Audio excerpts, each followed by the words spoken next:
English Leap Podcast. Topic: dating apps versus meeting in real life.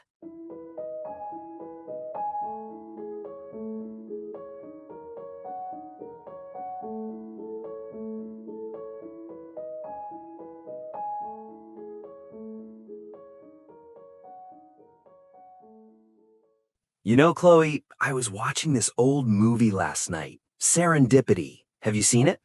Oh, I love that movie, where they meet by accident in New York and then let fate decide if they'll ever see each other again. It's so romantic. Romantic? It was stressful. The guy, Jonathan, spends years looking for this girl based on a receipt and a book title. Years! He's running around the city, relying on signs from the universe. That's the beauty of it, Mark. The chase, the belief that if it's meant to be, it will happen. It's magical. See, to me, that's not magic. That's inefficient. Imagine if Jonathan had a smartphone. He could have just asked for her Instagram handle right there in the department store. Boom, done. No years of suffering. You just don't get it. You want to fast forward the movie to the happy ending, but the romance is in the uncertainty.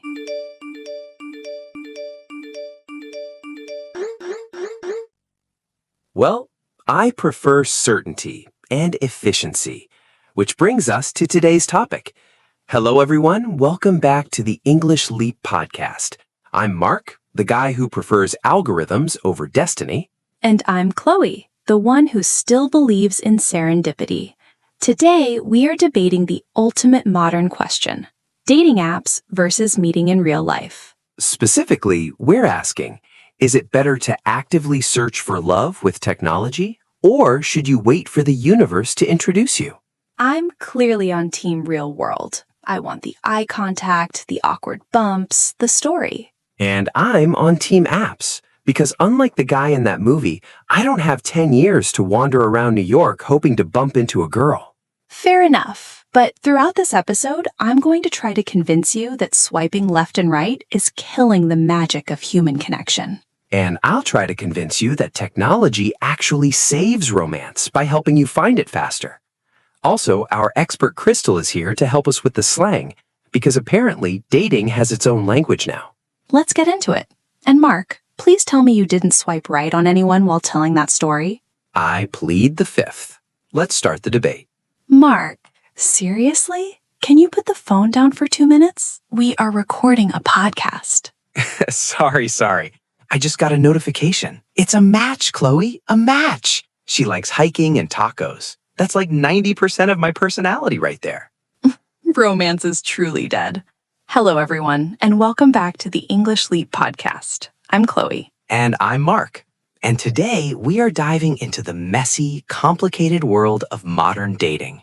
Specifically, we are debating the method. Do you leave it to algorithms and apps, or do you leave it to fate and the real world? I am firmly on team apps. Tinder, Bumble, Hinge, you name it. I love the efficiency. It opens up a world of possibilities right from my couch. And I am the hopeless romantic. I hate the apps. I believe in meeting people organically, at a coffee shop, a bookstore, or through friends. I want a story, Mark, not a screenshot. Meeting organically sounds nice in movies, Chloe. But in reality, it usually just means staring at strangers who are looking at their phones. Ouch. Okay, maybe. But throughout this episode, I'm going to convince you that real connection can't be programmed. Challenge accepted. And to make sure we know what we're talking about, our expert Crystal will be jumping in to explain the dating slang we use. Let's get into it. Put the phone away, Mark. Okay, Chloe, let's talk numbers. I work 50 hours a week, I go to the gym, I sleep. When exactly am I supposed to bump into the love of my life? On the weekend, or at a grocery store. The grocery store? Really? I'm buying toilet paper and eggs. I don't feel very charming. The apps allow me to filter. I can see age, location, interests. If I like what I see, I simply swipe right. If not, swipe left. It saves so much time. But that's so superficial. You're judging a human being based on 3 photos and a witty bio. When you swipe right, you're not saying, I want to know you. You're saying, you're hot. Physical attraction is the first step, isn't it? Even in real life. Yes, but in real life, you get the vibe too. You see how they smile, how they treat the waiter. I prefer the old school way, or even a blind date set up by a friend. Oh no, a blind date? That is my nightmare. Sitting across from a stranger that my friend thinks I will like? It's so awkward. What if there's nothing to talk about? You're stuck there for dinner. That's the adventure. A blind date forces you to get to know someone without judging their profile picture first. It's a leap of faith. It's a leap into a disaster. With an app, we chat for a few days. We screen each other. If the conversation is boring, we unmatch. No harm, no foul. No awkward dinner bill. But you miss the magic, Mark. You're treating dating like shopping on Amazon. I'll take one girlfriend, please. Express delivery. Hey, if Amazon delivered girlfriends, I'd sign up for Prime. But seriously, I think you romanticize the struggle of finding someone. Maybe, but I think you underestimate the value of patience. Before we argue more about my shopping habits, let's get Crystal in here. We used swipe right and blind date. Crystal, what do these mean?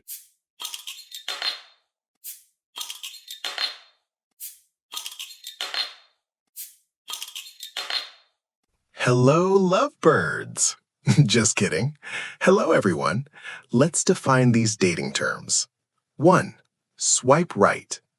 Meaning, this is an action used on dating apps like Tinder. You move your finger to the right side of the screen to indicate you're interested in someone. Context. Mark loves the ease of this.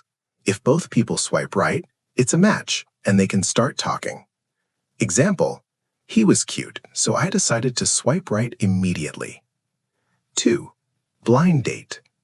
Meaning, a romantic social meeting between two people who have never met each other before, usually organized by a mutual friend. Context. Chloe thinks this is adventurous. Mark thinks it's a nightmare. You are blind because you haven't seen the person before. Example. My best friend set me up on a blind date, and we've been married for 5 years now. Back to the debate.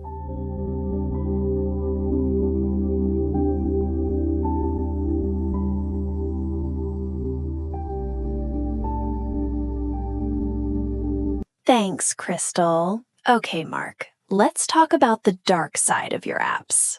The dark side? Yes, deception. In real life, what you see is what you get. But online, people use filters. They lie about their height. Or worse, you might get catfished. Okay, getting catfished is a real concern. I actually showed up to a date once and the girl looked, well, let's just say her photos were from 10 years ago. See? That's betrayal. You spent weeks talking to a persona, not a person. When you meet in real life, even for 5 minutes, you can feel the chemistry.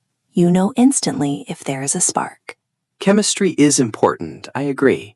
But can't you build chemistry through great conversation online? I don't think so. Texting chemistry is different. You can be witty via text, but have zero connection in person. Physical chemistry is about pheromones, body language, eye contact. You can't download that. Fair point. But let me flip the script. What if your soulmate doesn't live in your city? What do you mean? Real life limits you to the people in your radius. Apps allow you to connect globally. I have a friend who met his wife on an app. She lived in London, he lived here. They started a long-distance relationship because they matched online. A long-distance relationship sounds incredibly hard. It is, but without the app, they never would have met. They bridge the gap. Real-life meetings are limited by geography. Apps make the world smaller. That is true. But I still think the risk of a catfish outweighs the benefit of a global search. I'd rather date the guy next door who I know is real than a perfect guy in London who might be a bot. You are so skeptical. But I guess safety is a big factor for women, more than men. Huge factor. But look at us, using all these buzzwords. Catfish, chemistry, long-distance relationship. Let's get Crystal back.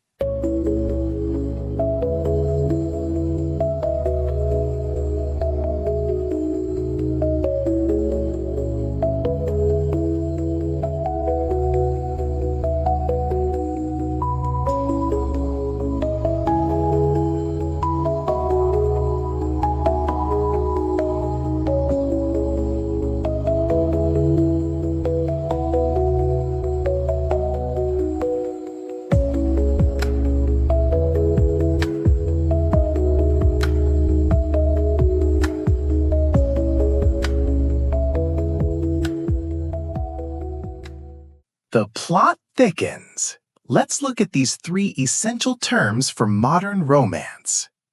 3. Catfish. Meaning, a person who creates a fake profile on social media or dating apps to deceive someone else. Context: Chloe warns Mark that online profiles can be fake. You are being catfished if the person is lying about who they are. Example: I thought he was a model, but I was being catfished. He was actually a 50-year-old man. 4. Chemistry. Meaning, a strong, natural, emotional, or physical connection between 2 people.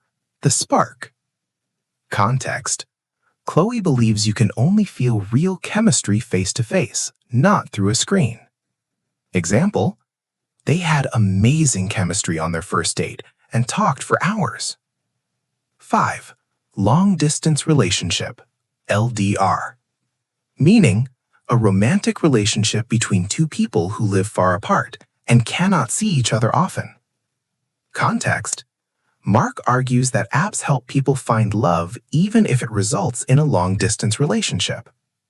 Example: we are in a long-distance relationship, so we video chat every night. Back to you for the conclusion.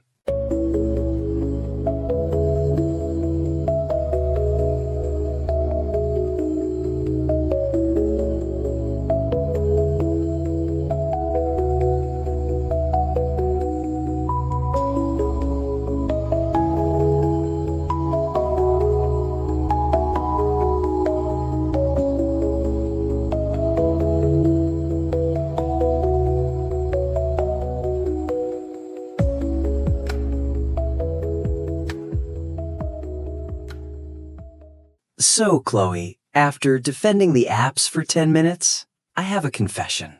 Oh, what is it? I'm kind of tired of swiping. My thumb hurts. And the small talk, hey, how are you? Good, you.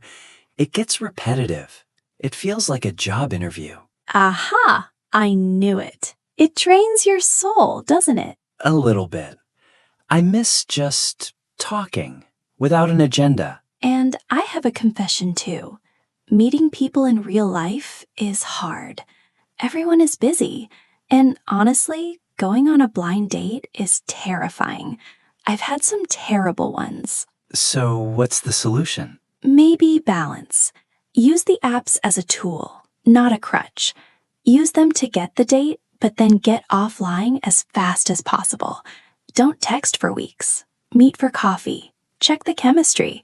If it's not there, move on. I like that.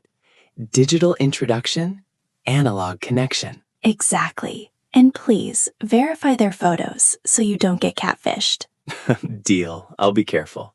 And hey, maybe I'll try looking up from my phone at the grocery store next time. Who knows? Your future wife might be in the pasta aisle. Or the taco aisle. Remember, that's crucial. Okay, everyone, that brings us to the end of our love debate. Whether you swipe right or bump into someone on the street, we hope you find your person. A huge thanks to Crystal for defining our dating vocabulary today. If you enjoyed this episode, please subscribe and leave a review. Tell us, how did you meet your partner? App or real life? We'd love to hear your stories. See you in the next episode of English Leap. Bye, everyone.